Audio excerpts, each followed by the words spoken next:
Welcome to new TV Telugu. ప్రముఖ స్నేహితుడు Vijay Devarakonda CID SIT విచారణ ముగిసింది. బెట్టింగ్ యాప్లకు సంబంధించిన కేసులో సిట్ అధికారులు ఆయనను ప్రశ్నించారు. బెట్టింగ్ యాప్లకు ప్రచారం చేసిన వ్యవహారంలో విజయ్ సహా పలువురు ప్రముఖులకు అధికారులు నోటీసులు ఇచ్చారు. ఇందులో భాగంగా సిట్ అధికారులు విచారించారు. బెట్టింగ్ యాప్ల నుంచి తీసుకున్న పారితోషికం, కమిషన్ల విషయంలో సిట్ అధికారులు ప్రశ్నించినట్లు తెలుస్తున్నది.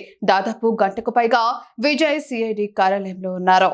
కాగా ఇదే కేసుకు సంబంధించి ఆగస్టు 6న విజయ్ దేవరకొండను ఈడీ విచారణ చేసింది.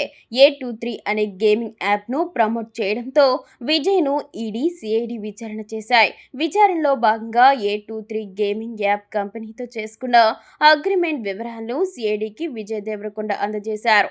తాను ప్రమోట్ చేసిన A23 గేమింగ్ యాప్ తెలంగాణలో ఓపెన్ అవ్వదని సిఐడికి స్టేట్మెంట్ ఇచ్చారు. ఇకపై తాను ఎలాంటి గేమింగ్, బెట్టింగ్ యాప్స్ ను ప్రమోట్ చేయనని చెప్పినట్లు సమాచారం తెలుస్తోంది. విచారణ పూర్తయిన తర్వాత సిఐడి కార్యాలయం వెనుక గేట్ నుంచి వెళ్లిపోయారు. ఇదిలా ఉండగా విజయ్ దేవరకొండతో పాటు నటుడు ప్రకాష్ రాజ్కు ఇటీవల అధికారులు నోటీసులు ఇచ్చారు. బెట్టింగ్ యాప్స్ వ్యవహారంలో పలువురు ప్రముఖులను పోలీసులు విచారించిన విషయం తెలిసిందే. పోలీసులు నమోదు చేసిన ఎఫ్ఐఆర్ ఆధారంగా ఈడీ సైతం కేసు నమోదు చేసింది.